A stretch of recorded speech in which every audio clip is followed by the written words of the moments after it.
So let's see what are these 9 gifts of the Holy Spirit. इन 9 वरदानों में से एक वरदान, Why are they given to the church? ये church को क्यों दिए And गए how you can flow in them. और आप कैसे उसमें चल फिर सकते हो.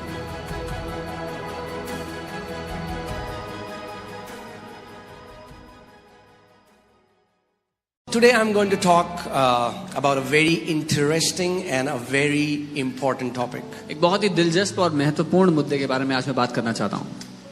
And that is the 9 gifts of the Holy Spirit. और वो है पवित्र आत्मा के 9 वरदानों के बारे में. Now, majority of the church thinks that it's not for everyone. It's only for the preacher. It's only for an evangelist who is going to another nation. What would I do with the 9 gifts of the Holy Spirit? अब अधिकतर कलीसिया ऐसा सोचती है कि 9 वरदान मेरे लिए नहीं है, मैं क्या करूंगा. उसका कोई प्रचारक है जो इवेंजलिस्ट है, दूसरे देशों में जा रहा है, उसके काम आएगा. Before we go into the gifts, we have to understand that to walk in the gift of Holy Spirit, you have to receive the baptism of the Holy Spirit. इससे पहले कि आप पवित्र आत्मा के वरदानों में चले फिरें, आपको पवित्र आत्मा का बपतिस्मा चाहिए. The Bible says God so loved the world that he gave his only begotten son. Bible कहती है परमेश्वर ने जगत से ऐसा प्रेम किया कि अपना इकलौता बेटा दे दिया. So you have to understand that Jesus is a gift to the world. तो आपको ये समझना है कि यीशु मसीह गिफ्ट है दुनिया के लिए. Amen. आमीन. Anybody who wants to receive Jesus, अगर कोई है जो यीशु को ग्रहण they करना can चाहता receive है, Jesus now. वो अभी कर सकता है यीशु को ग्रहण. But Holy Spirit is not the gift for the world. लेकिन पवित्र आत्मा दुनिया के लिए गिफ्ट नहीं है. Jesus said, the Spirit of truth, who the world doesn't know, neither they can receive him. यीशु ने कहा वो सत्य का आत्मा जिसको दुनिया ना तो जानती है ना ही ग्रहण कर सकती है. So Jesus is the gift for the world, but Holy Spirit is the gift for the children of God. तो यीशु गिफ्ट है दुनिया के लिए, लेकिन पवित्र आत्मा गिफ्ट है परमेश्वर के बच्चों के लिए. Amen. Holy Spirit is only released in the name of Lord Jesus Christ of Nazareth. क्योंकि पवित्र आत्मा केवल यीशु नासरी के नाम में दिया जाता है. John 14:26, Jesus said, the helper whom Father will send in my name. यूहन्ना 14:26 यीशु ने कहा वो सहायक जो पिता मेरे नाम से भेजेगा. Amen. So every spirit is not Holy Spirit. हर आत्मा पवित्र आत्मा नहीं है. Every miracle working spirit is not Holy Spirit. हर चमत्कार करने वाली आत्मा भी पवित्र आत्मा नहीं है. The first step is पहला to कदम है enter into God's family by receiving salvation. परमेश्वर के घर में कदम रखना उद्धार को पाकर. Amen. आमीन. For as many as received him, John 1:12, to them he gave the power to become the children of God. यूहन्ना 1:12 कहता है जितनों ने यीशु को ग्रहण किया उनको परमेश्वर ने अपनी संतान होने का अधिकार दिया. Amen. So once a person gets born again, तो एक बार एक व्यक्ति जन्म पा लेने यहाँ परमेश्वर के then द्वारा, there is another experience that God has for that child. तो फिर एक और अनुभव है जो परमेश्वर ने उस बच्चे के लिए रखा हुआ है. And this word children is the Greek word teknon. और ये जो बच्चे शब्द है यूनानी का टेक्नॉन शब्द है. That means a small baby. इसका मतलब एक छोटा So बच्चा. you don't get born again and become mature.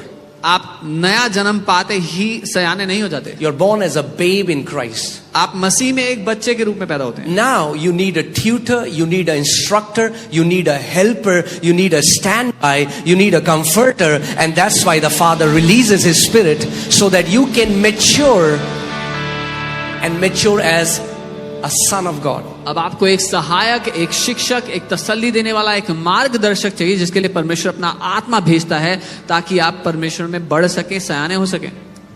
So first experience was you get born again. The second is you get baptized with the Holy Spirit. So पहला अनुभव है आपने नया जन्म पा लिया. दूसरा अनुभव है आप पवित्र आत्मा का बपतिस्मा पा लेते हो.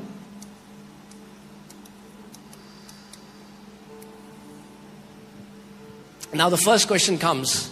तो पहला सवाल ये आता है, Is it important to walk in the 9 gifts of the Holy Spirit? क्या पवित्र आत्मा के 9 वरदानों में चलना महत्वपूर्ण है? If the question is not whether you feel it's important or not, the question is does the Father feels it's important or not? सवाल ये नहीं है कि आपको लगता है ये महत्वपूर्ण है नहीं, या फिर सवाल ये है कि पिता को लगता है महत्वपूर्ण है कि नहीं है. Are you guys with me? We don't get to choose. हमें चुनने को नहीं मिलेगा. Jesus said, I have come to do the will of him who sent me. यीशु ने कहा मैं उसकी इच्छा को करने के लिए आया हूं जिसने मुझे भेजा है. Say, I'm a sent one. बोले मैं भेजा गया हूं. You have to understand that you are sent by the Father. आपको ये समझना होगा कि पिता ने आपको भेजा है. You'll say, "But Pastor, how can you say that?" आप कहेंगे पास्टर आप कैसे कह सकते Well, Jesus said हैं? यीशु ने कहा. in John 20, यूहन्ना when the 20 disciples were in a room, they were terrified, they're afraid, the doors are locked. Jesus walks through the wall and says, "Peace to you, as the Father has sent me, I send you." यूहन्ना 20 में देखते हैं जो चेले थे वो डरे हुए थे, कमरे के अंदर बंद थे और यीशु दीवार में से चलते हुए आते हैं, कहते तुम्हें शांति मिले, जैसे पिता ने मुझे भेजा है अब मैं तुम्हें भेजता हूं. It doesn't matter what you do. You are a teacher or an engineer or a doctor or a businessman or a pastor. We all are sent by our Heavenly Father. आप क्या काम करते हो, क्या रोजगार है, उससे फर्क नहीं पड़ता. आप टीचर हो, बिजनेसमैन हो, कुछ भी करते हो, हम सब के सब भेजे गए हैं पिता के द्वारा. So let's see what are these 9 gifts of the Holy Spirit. इन 9 वरदानों में से एक वरदान. Why are they given to the church? ये चर्च को क्यों दिए गए And हैं? how you can flow in them. और आप कैसे उसमें चल फिर सकते हो. If you want to know about the 9 gifts of the Holy Spirit, go to 1 Corinthians chapter 12. पहला कुरिन्थियों उसका 12 अध्याय अगर आप जानना चाहते हैं पवित्र आत्मा के वरदानों के बारे में तो यहाँ जाएंगे. Amen. I'll read from verses 4. चौथी आयत से पढ़ेंगे. There are diversities of gifts. वरदान तो कई प्रकार के हैं. There are diversities of gifts. कई तरह के वरदान हैं. But the same Spirit. लेकिन आत्मा एक ही है. That means it's the same Spirit इसका मतलब वही आत्मा है who is the source of different gifts that operate. जो अलग अलग गिफ्ट काम करते हैं उनका सोर्स है. Amen. There are differences of ministries but the same Lord. अलग अलग तरह की सेवकाइयां हैं लेकिन प्रभु एक ही है. This is talking about Jesus. ये यीशु की And बात है. I don't have time to go and elaborate on this, but it talks about the triune God working together. Holy Spirit gives you gifts. Jesus gives the ministries, Ephesians 4:11 onwards, and the Father gives the operations in the church that you can see. And there are diversities of activities, but it is the same God who works all in all. और ये त्रिएक परमेश्वर साथ मिलकर कैसे काम करते हैं वो है जो पवित्र आत्मा है वो अलग अलग वरदान देते हैं. प्रभु यीशु मसीह अलग अलग सेवकाइयां देते हैं जो इफिसियों 4 में पढ़ते हैं. और वो परमेश्वर पिता है जो अलग अलग कार्य देते हैं कलीसिया के लिए. Amen. Do you know Holy Spirit is symbolically, He is not a dove. He's not a dove. Prophetically, symbolically, the Spirit of God came like a dove upon Jesus. पवित्र आत्मा एक डव एक कबूतर की नाई उतर आया यीशु पर, लेकिन वो कबूतर की तरह नहीं है, कबूतर नहीं है. Do you know how many feathers dove has on its wings? आप जानते हैं कितने फेदर्स, कितने 9 on each side. 9. और 9. 9 Yeah. 9 पंख. Now, it is a picture of the gifts of the Holy Spirit and the fruits of 9 gifts of the Holy Spirit and 9 fruits of the Holy Spirit. और ये एक तस्वीर है पवित्र आत्मा के 9 वरदानों की और 9 फलों की. Amen.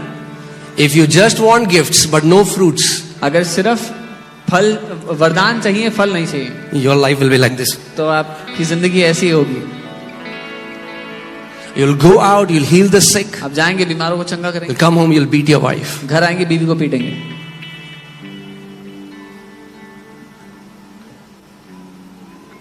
You'll be filled with bitterness. कड़वाहट से भरे होंगे. So we need the gifts. Say, we need the gifts and we need the fruits.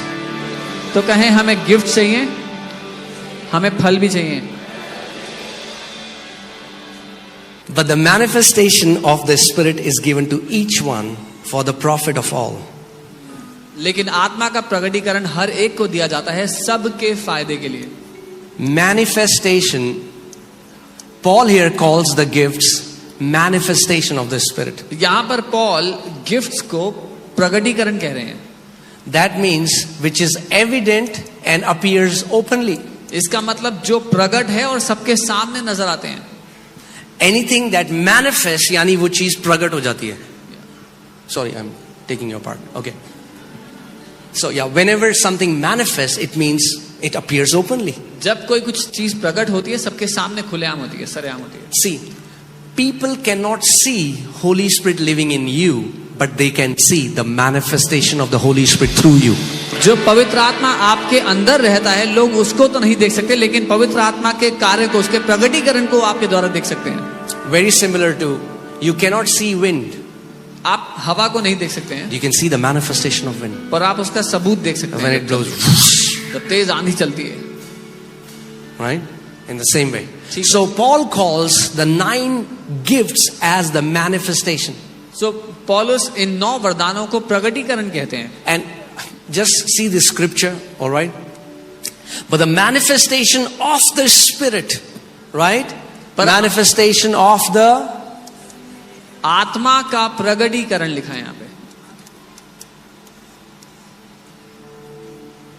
And here we have to understand, और यहाँ because there are many babes or carnal believers who can go into fleshly manifestation and think it's the Holy Spirit. क्योंकि बहुत से ऐसे मसीह हैं जो बच्चे हैं, बड़े नहीं, सयाने नहीं, बच्चे हैं, और शरीर के काम को पवित्र आत्मा का प्रकटीकरण समझ बैठते हैं। Screaming wildly all the time is not a manifestation of the Holy Spirit. हर समय चिल्लाते रहना पवित्र आत्मा का प्रकटीकरण नहीं है। We have to grow and mature. हमें सयाना होना है, बढ़ना है। Now there are times when the Holy Spirit takes full control. ऐसा समय होता है जब पवित्र आत्मा पूरी तरह आप पर But हावी if होता है। that's what a person does all the time, लेकिन अगर वही हर समय है, that's not the Holy Spirit. वो पवित्र आत्मा नहीं है। So we have to stay away from the manifestation of flesh comes when you want to show off how spiritual you are in the midst of a crowd. शरीर का प्रकटीकरण तब होता है जब आपको दिखाना है कि आप कितने आत्मिक हैं भीड़ के बीच। And it's very dangerous. और ये बहुत खतरनाक है। That means Holy Spirit is not giving me a prophetic word, but because I want to show off that I can give prophetic word, I go into the area of flesh. अगर पवित्र आत्मा की ओर से मुझे कोई भविष्यवाणी का वचन नहीं मिल रहा है, लेकिन मैं चाहता हूं कि मैं दिखाऊं मैं कितना आत्मिक हूं, तो मैं जबरदस्ती भविष्यवाणी देने की कोशिश करता हूं, तो मैं शरीर के द्वारा काम करूंगा। So the manifestation of Spirit is given to each one, but for the profit of all. पवित्र आत्मा का प्रकटीकरण हर एक को दिया जाता है सबकी उन्नति के लिए। And this word profit is the Greek word benefit. और ये जो उन्नति है या फायदा शब्द है यूनानी में। Hear this. That means every time a gift is manifested, people are gonna benefit from that. इसका मतलब जब कभी कोई वरदान प्रकट होता है तो सबका फायदा होगा उससे। So Holy Spirit is not giving a gift for my own sake. He's using me as an instrument to bless others. तो पवित्र आत्मा वरदान मेरे लिए नहीं दे रहा, मेरे द्वारा वो इस्तेमाल कर रहा है, मेरे द्वारा दूसरों को फायदा पहुंचाने के लिए। Because he wants to bless the entire body of Christ. क्योंकि वो पूरी मसीह की देह को फायदा पहुंचाना चाहता है। All right? And I'm going to talk about these from my own life so that you understand how I journeyed, how manifestation came in my life. और मैं अपनी खुद की जिंदगी से बताना चाहता हूं ताकि आप समझे कैसे मैंने यात्रा किया, कैसे अलग अलग प्रकटीकरण मेरी जिंदगी में आए। All right. So, for to one is given the word of wisdom through the Spirit. क्योंकि एक को आत्मा के द्वारा बुद्धि की बातें दी जाती हैं। Now hear this. सुनिए, That means this wisdom is a supernatural wisdom. इसका मतलब ये बुद्धि अलौकिक है। This wisdom did not come from white hair. ये बुद्धि बाल पकने के द्वारा नहीं आई, सफेद बालों से नहीं आई।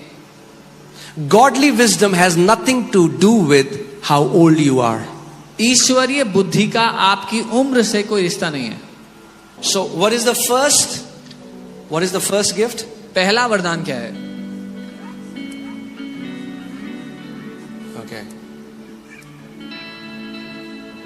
Word of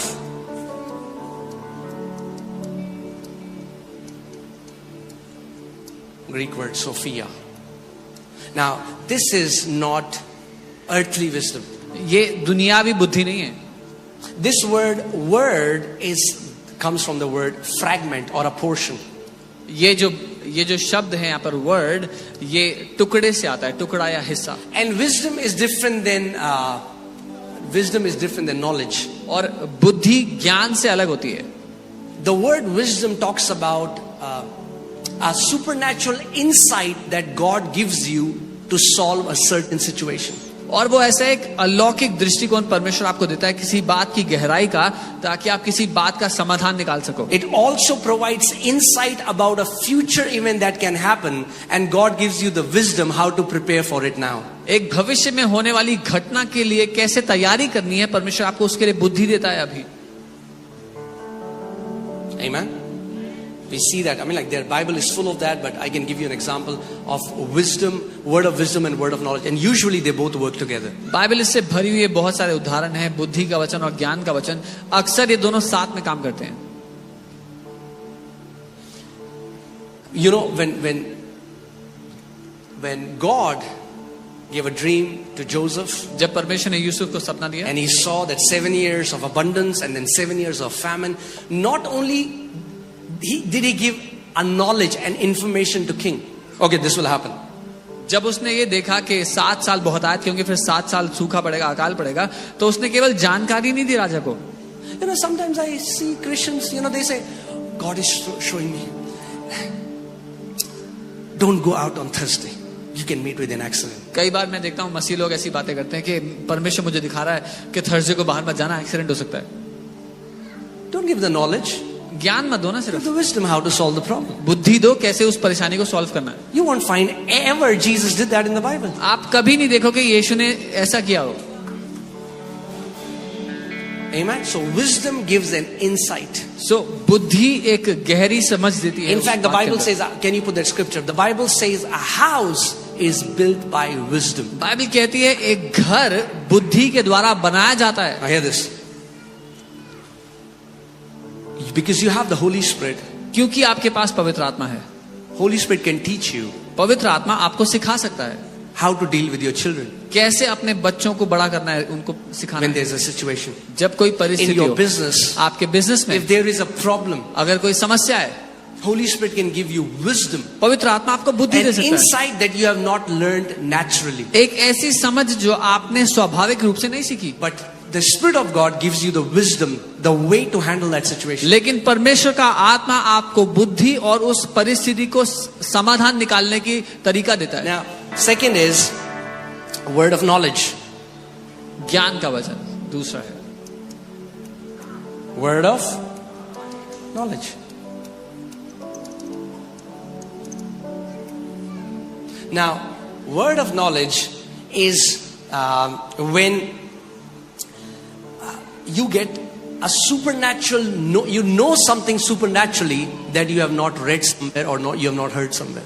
ज्ञान का वचन वो है जब आप अलौकिक रूप से कुछ ऐसा जान लो जो आपने कहीं से पढ़ा नहीं, आपको कहीं से पता नहीं लगा. You get a supernatural knowledge of something which did not come from your 5 senses. अलौकिक जानकारी आपको मिल गई जो आपको अपनी शारीरिक ज्ञान इंद्रियों से नहीं मिली है. You see that happening here every Sunday. आप हर संडे यहाँ होते God हैं. gives me names of people I've never met them in my life. I'm seeing them the first time. God tells me about their medical condition, and what happens? They instantly get healed. परमेश्वर मुझे लोगों के नाम देते हैं जिनको मैं कभी मिला नहीं, कभी देखा नहीं, मुझे इनकी मेडिकल कंडीशन बताते हैं और वो लोग उसी टाइम ठीक हो जाते हैं. Amen. You have witnessed that, right? आपने देखा है यहाँ पे होते हुए. It's for you. ये आपके लिए, It's for you. आपके लिए. You can pray for someone, and Holy Spirit exactly tells you what is their problem before they open their mouth. आप किसी के लिए प्रार्थना करने लगो और इससे पहले कि वो आपको बताएं आप उनकी समस्या क्या है, पवित्र आत्मा आपको हूबहू ठीक रूप से बता दे क्या है. It's a supernatural knowledge. ये अलौकिक ज्ञान है. It's a supernatural knowing. एक अलौकिक रूप से जान लेना है. You see that in the Bible. Jesus talking to that Samaritan woman at the well. आप बाइबल में देखते होते हो यीशु उस सामरी स्त्री से बात करते हैं. He's like, go call your husband. वो कहते हैं जाओ अपने पति को She बुलाओ. says, I don't have any husband. वो कहते हैं मेरा कोई पति नहीं. You're right. तो तुम सही You कह had रहे हो. 5 husbands. 5 पति And थे. now you're living with a man. He's not your husband. What happened? अब जिसके Who साथ told मेरे पति Jesus? नहीं, क्या हुआ? किसने The Holy बताया यीशु Spirit. को? पवित्र आत्मा ने.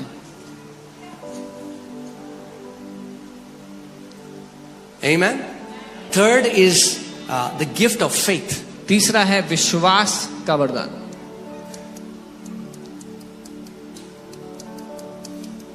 Now, this is not the faith that everyone has.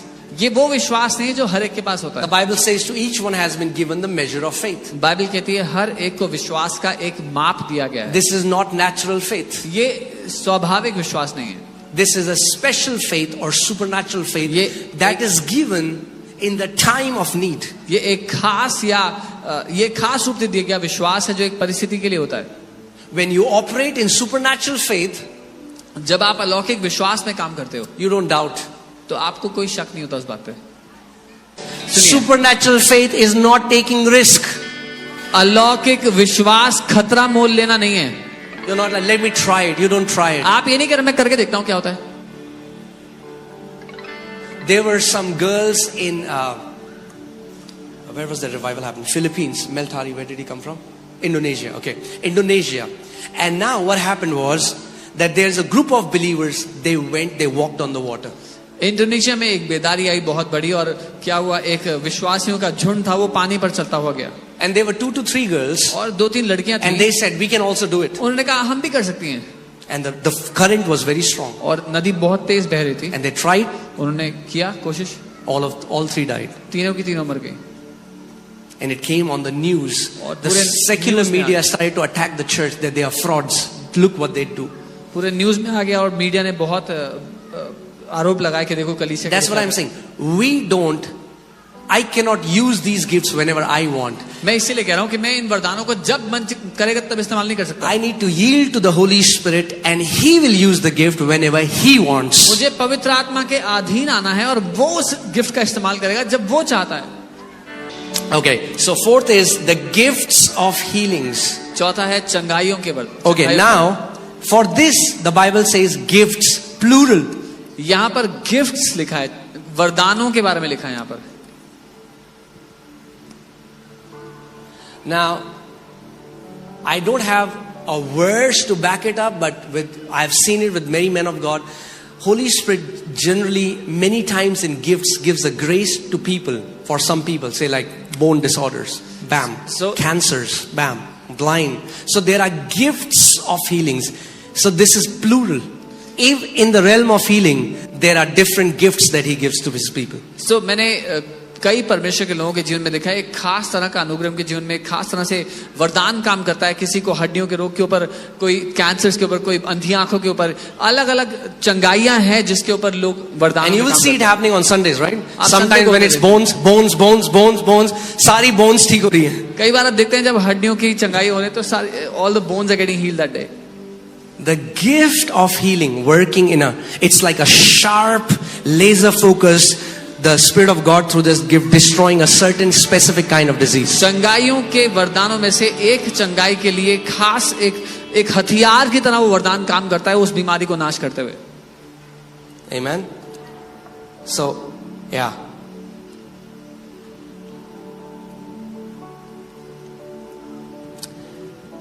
So yeah, there are different kind of manifestation of the gifts of healings. अलग-अलग तरह के प्रकटीकरण हैं चंगाइयों के However, वरदानों के लिए. Don't say that, Pastor, I don't have the gift of healing, that's why I don't pray for the sick. लेकिन ये मत कहना कि पास्टर जी मेरे पास तो वरदान नहीं है चंगाइयों का, इसलिए मैं नहीं करता बीमारों के लिए कुछ. How do you know you don't have the gift? आपको कैसे पता कि नहीं आपके पास Go out and check. जाओ चेक तो. And even if you don't have the gift, और अगर नहीं भी है वरदान, you still have authority over sicknesses and diseases. तो भी बीमारियों और रोगों के ऊपर अधिकार है आपको.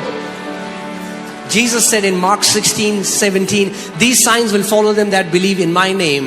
They'll cast out demons, they'll lay hands on the sick and they shall recover. मरकुस 16:17 यीशु ने कहा ये चिन्ह विश्वास करने वालों के होंगे, वो जाएंगे बीमारों पे हाथ रखेंगे और बीमार चंगे हो जाएंगे. Fifth is working of miracles. पांचवा है चमत्कारों को करना. Working of miracles. चमत्कारों को करना.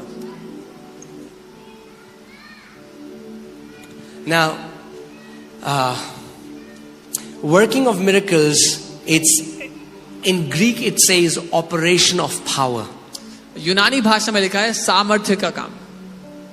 It talks about a supernatural power that overrides the natural limitation. और ये बात करता है एक ऐसी अलौकिक सामर्थ्य के काम करने की जिसके कारण जो शारीरिक परिस्थिति है वो बदल जाती है. He said, the works that I do, उसने कहा जो काम मैं करता हूँ you shall do also. तुम भी करोगे. And और greater works than these shall you do. इनसे भी बड़े बड़े कामों को Hear करोगे. this, that means सुनो इसका मतलब God has reserved greater works for the sons of God. परमेश्वर ने अपने बेटों के लिए और बड़े कामों को बना करके रखा हुआ है. यानी यीशु मसीह आपको केवल ट्रेलर दिखाकर गया, पिक्चर परमेश्वर ने चर्च के लिए रखी है.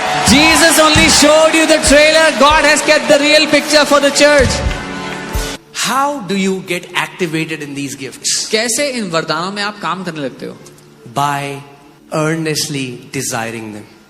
बड़े दिल से इनकी चाहत रखने के द्वारा, desiring them. चाहत रखने के द्वारा, Not, अरे देना होगा तो दे देगा, नहीं देना होगा तो नहीं देगा. इस तरह से नहीं, if God wants to give, he'll give. Yeah. If he doesn't want to give, he won't give. नहीं. So when I started to, because I told the Lord, I said, if it's in the Bible, it's my inheritance. क्योंकि मैंने प्रभु से कहा था, प्रभु अगर Bible में है तो ये मेरी विरासत है. And inheritance doesn't fall on the lap of a child. The child grows up and possesses what belongs to the child. और विरासत बच्चे की गोद में आके गिरती नहीं है, बच्चा बड़ा होता है तो उस पर कब्जा करता है. Sixth is prophecy. छठा है भविष्यवाणी.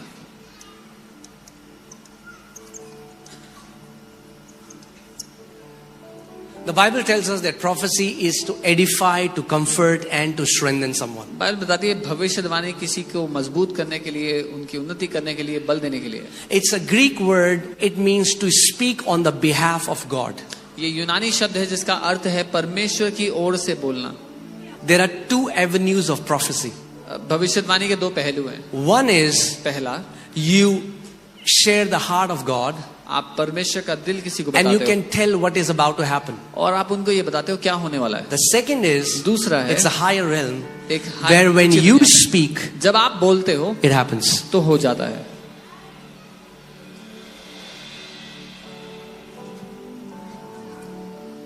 Okay. God told prophet Ezekiel, you can read that in Ezekiel 37. Son of man, can these bones live? He said, God, you alone know. Prophesy to these bones. उसने कहा मनुष्य के पुत्र क्या ये हड्डियां जी सकती हैं? उसने कहा भविष्यवाणी कर इन सूखी हड्डियों से. Because Ezekiel prophesied, क्योंकि एजेकियल ने भविष्यवाणी की, the life came in the bones. उन हड्डियों में जीवन आ गया. The Bible says God honored Samuel so much that none of his words fell to the ground. Bible कहती है परमेश्वर सामुएल का इतना आदर करता था कि उसका कोई भी शब्द गिरने नहीं दिया जमीन पे खाली. You know, when you develop a relationship with God and you start to walk as his friend, many times God will honor your words so that they will not fall on the ground. जब आप परमेश्वर के दोस्त बन के उसके साथ जीने लगते हो तो परमेश्वर आपके शब्दों का आदर करता है ताकि वो खाली जमीन पे ना गिर जाएं. And seventh is discerning of spirits. सातवें वरदान पे चलते हैं, वो है आत्माओं की परख. Now it's a very amazing gift. I love it. एक बहुत ही अद्भुत गिफ्ट है. मुझे When प्यार this है. gift manifests, जब ये वरदान काम करता है it's like the curtain is removed. वो ऐसा है कि पर्दा खुल गया. You can see angels, you can see demons. आपको स्वर्गदूत दिखाई देंगे, दुष्ट आत्मा दिखाई देंगे. You will exactly discern the spirits. आप ठीक रूप से आत्माओं को परख सकेंगे. When God gives you the insight to the spirit realm, you will not beat your head around the bush. You will exactly know how to deal with where the issue is. जब परमेश्वर आपको आत्मिक दर्शन, आत्मिक रूप से दिखा दे कहां पर है, तो आप इधर उधर भटकेंगे नहीं, मुद्दे पर सीधा प्रहार करेंगे. Sometimes when this gift starts to operate, I've seen spirits over people. कई बार जब ये वरदान काम करता है, मैंने लोगों के ऊपर आत्मा देखे. I can sometimes discern angels. कई बार स्वर्गदूतों को परख सकता हूं उसके द्वारा. So it's for everyone. हर एक के लिए Learn to discern. परखना सीखें. आत्माओं का परख. Discernment of the spirits. Then eighth is diverse kind of tongues. आठवां है भिन्न भिन्न प्रकार की अन्य भाषाएं. This is not your prayer language. ये आपकी अक्सर बोलने वाली प्रार्थना की Because भाषा your नहीं है. prayer language is in your control. क्योंकि आपकी प्रार्थना की भाषा आपके नियंत्रण में. Whenever you want to pray in tongues, you can pray in tongues. जब कभी आप अन्य भाषा बोलना चाहते हो बोल सकते हो. But this is what happened in Acts chapter 2. लेकिन प्रेरितों के काम दूसरे अध्याय में ये हुआ. Because here what happened? सुनिए क्या हुआ. They were speaking in tongues. वो अन्य भाषा बोल रहे थे. But the people said, पर लोगों ने कहा, each one of us हम में से हर are कोई hearing it in our own language. अपनी खुद की भाषा को सुन रहा है. Mesopotamia and Medes and Arabic, all these people were there. A man is speaking in tongues, but everyone is hearing in their own language. अलग अलग देशों से लोग वहां थे और लोग अन्य भाषा में बोल रहे थे, पर ये लोग अपनी खुद की भाषा में उनको सुन रहे थे. I was hearing a testimony of a man of God who went to Tibet. मैं परमेश्वर के जन की गवाही सुन रहा था. वो तिब्बत गए थे. And Holy Spirit just urged him, open your mouth and speak this utterance. पवित्र आत्मा ने उनको ये प्रोत्साहन दिया कि अपना मुंह खोलो, ये बोलो. And he started to speak tongues. और वो अन्य भाषा बोलने लगे. And what happened was Holy Spirit preached the gospel to these Tibetan monks and they received Lord Jesus और Christ. पवित्र आत्मा ने उनके द्वारा इन तिब्बती मॉन्क्स को सुसमाचार प्रचार किया जिन्होंने ग्रहण किया यीशु. It happened in Acts chapter 8. It can happen again. प्रेरितों के काम में हुआ तो दोबारा हो सकता है. And the ninth one is interpretation of tongues. 9वां वरदान है इन अन्य भाषाओं का अनुवाद करना. That means in my life what happened was I joined a company मैंने एक कंपनी ज्वाइन की and the girl next to me, I preached the gospel to her. मेरे साथ जो लड़की बैठी थी उसको मैंने सुसमाचार बताया. Her aunt was dying last stage cancer. उनकी आंटी को लास्ट स्टेज कैंसर था, वो मरने की कगार पे थी. And I went to pray for her. मैं उनके लिए प्रार्थना करने And the गया. room is filled with incense. There are witch doctors there. और कमरा भरा हुआ था अगरबत्ती के धुएं से, वहां पर जादू टोना करने. And they said, we can give you a few minutes. Just go and pray and get out. उन्होंने कहा थोड़ा समय देंगे, जाओ प्रार्थना करो, आ जाओ. I just went. मैं गया, I spoke to her. उनसे बात की, I preached the gospel. सुसमाचार She सुनाया. received Jesus. उन्होंने प्रभु को ग्रहण And किया. as I was walking out, she died. जब मैं चल रहा था, बाहर आ रहा था, वो मर गई. And now, next day I'm in this office, but I'm feeling so restless. अगले दिन मैं ऑफिस में हूं और बहुत ही So I बेचैन came महसूस out of कर the रहा office building. हूं. मैं ऑफिस से बाहर आया, I looked towards the office. मैंने ऑफिस को देखा And suddenly this tongues, I began to speak. और अचानक मैं अन्य भाषा बोलने लगा. And I got an interpretation. And और- God spoke to me और through उसका- interpretation. और उसका अनुवाद आया और परमेश्वर ने मुझसे बात की. And he said, what he said, I'm telling you, he said, your assignment in this office is over. Now resign. और ये कहा कि तुम्हारा काम इस दफ्तर में खत्म हो गया, रिजाइन कर दो. You don't know why you're in that office. आपको नहीं पता आप उस ऑफिस में, You think you're there for this. आपको लगता है आप पैसे के लिए. No, there is a higher call. नहीं, इससे बड़ा मकसद है. Wherever your father has placed you, there is a divine call of God on you. जहां आपके पिता ने आपको रखा है, एक अलौकिक मकसद है उसके पीछे. So win souls. तो प्राणों को बचाओ. Quickly, I'll tell you so that you'll remember. मैं जल्दी से Say बताऊंगा ताकि speaking, याद रहे. बोले बोलना, knowing, जानना, doing. करना. फिर से बोलो. Speaking, बोलना, knowing, जानना, doing. करना. 3 are vocal gifts. 3 बोले जाने वाले वरदान, 3 are revelation gifts. 3 प्रकाशन के वरदान And 3 are gifts of power. और 3 सामर्थ्य के वरदान है. Speaking gifts, बोलने के वरदान है, the gift of prophecy, जो भविष्यवाणी का gift of वरदान, tongues, अन्य भाषा का gift of वरदान, interpretation. अनुवाद का वरदान है. Speaking gift, ये बोलने वाले वरदान, knowing gift, revelation, जानने वाले, word of प्रकाशन के wisdom, वरदान, बुद्धि का word वचन, of knowledge, ज्ञान का वचन, discernment of spirit, आत्माओं की परख, gift of power, सामर्थ्य के वरदान, gift of faith, विश्वास का gift of वरदान, working of miracles, चमत्कारों को करने का वरदान, gifts of healings. चंगाइयों का वरदान. Will you remember? याद रहेगा? 3 gifts. 3 बोलो. वरदान. Speaking, बोलने के, knowing, जानने के, doing. करने के. God wants you to speak through His power. God wants you to know through His power. And God wants you to go and perform miracles with His power. परमेश्वर चाहता है आप उसकी सामर्थ्य के द्वारा बोले, उसकी सामर्थ्य के द्वारा जाने और उसकी सामर्थ्य के द्वारा जाएं और कामों को करें. Amen. Hallelujah. You can stand up, please. अपने स्थान पर खड़े हो सकते हैं. Amen. Can you just lift up your hands wherever you अपने are? हाथों को उठाए जहाँ कहीं हैं. And come on, for a moment, open your mouth and और just क्षण भर के worship. लिए अपना मुंह खोले, उसकी आराधना करें. Just worship. Your presence, Come on, desire. चाहत Just keep रखें. your desire before Him. अपनी चाहत उसके Just say, सामने Holy Spirit, कहे, पवित्र आत्मा, I come as a yielded vessel to you. मैं एक समर्पित बर्तन की तरह आपके पास आता हूँ. Fill me with your gifts, Lord, मुझे भर दें अपने वरदानों so से, that I can be a powerful witness in this time. ताकि मैं इस समय में एक शक्तिशाली गवाह ठहरूं. and my shame is undone. Your presence, Come on, अपने मुंह को खोलो. अगर आप अन्य भाषा में प्रार्थना कर सकते हो, आत्मा और सच्चाई से उसको पुकारो इस समय. Pray in spirit and truth. Call out to Him now. Spirit, you are welcome. Mazakatara bragadara bragade hetara bra. Sona mala hasakara bragala bo seila hashatakara bra. Lebra la baba baba raganagade. Rokara bragade lebede. The Lord is turning many of you into the vessels of His power. परमेश्वर आप में से बहुतों को अपनी सामर्थ्य का बर्तन बना रहे हैं. By your presence, Lord, Spirit, you are come flood this place and fill the atmosphere. Your glory, God, Jesus' is name. our hearts, In Lord, Jesus' name. to be In Jesus' name. Lord, I pray for a supernatural hunger. मैं अलौकिक भूख के लिए प्रार्थना करता हूँ. Let there be a stirring, oh God. एक अलौकिक Let there be a stirring in the name of Jesus. इनकी भूख को बढ़ा दिया